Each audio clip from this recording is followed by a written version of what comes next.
कल रात 8 और 9 बजे के बीच में लिपा पेजर खड्ड में आग आने के कारण लिपा पेजर खड्ड के से जो सिंचाई पुल और सिंचाई करते हैं वो पुल सारे क्षतिग्रस्त हुआ है। और साथ में मैं इस वीडियो के माध्यम से कहना चाहूँगा, सबसे जो इम्पोर्टेंट और सबसे ज़रूरी जो है हमारा जीपेबल पुल जो लगा है इसको बहुत खतरा है।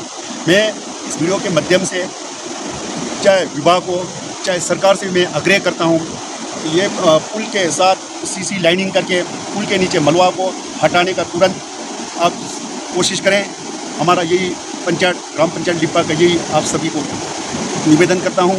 इसलिए आज कल शाम को भाट आने के कारण पुल के ऊपर में भाट जा चुका है और अभी मैं पीडब्ल्यूडी के लेबर द्वारा उस मलबा को ये साफ करवा रहे हैं। और मेरा फिर से पुनः सरकार और विभाग से निवेदन करता हूँ, इसका मतलब टाइमली मलबा हो चाहे सीसी लगाना हो, टाइमली कार्रवाई किया जाए। पिछले कल जैसे हमारे यहाँ मानसून से संबंधित किन्नौर ज़िला में जो बारिशें हुई हैं उसमें बारिंग एक दो minor incidents, there has been no major loss of land, life और प्रॉपर्टी।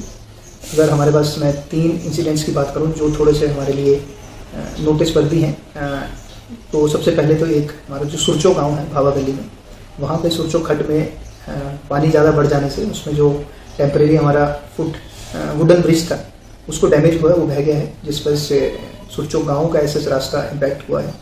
इसके अलावा अगर मैं बात करूँ लिपा गांव में खासकर जहाँ पे हमारा जो केरंग खड्ड है उसके साथ जो कुछ हमारे 10 से 11 घर हैं जो कि केरंग खड्ड के साथ ज्वाइनिंग है, तो वहाँ पे थोड़ा सा पानी का जल भराव पिछले साल भी हुआ था। हालांकि जितना लेवल पिछले साल था उससे काफ़ी कम है, क्योंकि उसमें काफ़ी हद तक जो उसका सिल्ट मटेरियल था, जो मक थी, उसको रिमूवल का कार्य पिछले सीज़न के दौरान किया गया है। उसके अलावा वहाँ पे जो एक ब्रिज है हमारा जो लिपा गांव को कनेक्ट करता है, उससे संबंधित भी पीडब्ल्यूडी के माध्यम से हमको कंसर्न आया था कि अगर मक ज़्यादा बढ़ जाता है तो उस पुल को भी डैमेज आता है। उसके लिए भी हमने कुछ फंड्स हैं जो कि सैंक्शन किए गए हैं, सो दैट समय रहते उसका जो मक रिमूवल है या डिसिल्टिंग का काम है उसके पुल के इर्द गिर्द वो किया जा सके। तीसरा जो इंसिडेंट था वो हमारा ये था होल्डो खड्ड है जो रिस्पा गाँव को कनेक्ट करती है। वहाँ पर हमारा जो रोड है वो पिछले साल काफ़ी हद तक डैमेज हुआ था, तो इस साल उसको टेम्परेरी रिस्टोर करने के लिए डंप करके उस रोड को थ्रू किया गया था। और उसी स्पॉट पे वहाँ पे एक वैली ब्रिज निर्माण का भी प्रपोजल है, जिससे संबंधित एबटमेंट का कार्य नियर कंप्लीशन है। जैसे ही हमारे पास ब्रिज जो वैली ब्रिज वहाँ लगना है, जैसे ही अप्रूवल आएगा हमको स्टेट से, वैसे ही उस ब्रिज को इंस्टॉल कर दिया जाएगा।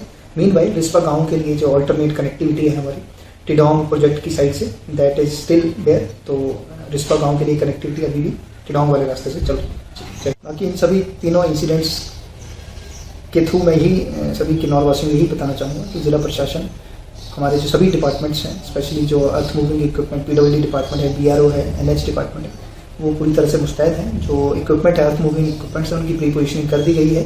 एंड वी आर होपफुल कि इस मानसून सीजन में हमारा जो भी रिस्पॉन्स होगा वो एकदम टाइमली रिस्पॉन्स होगा और we won't let the general public suffer for during this monsoon.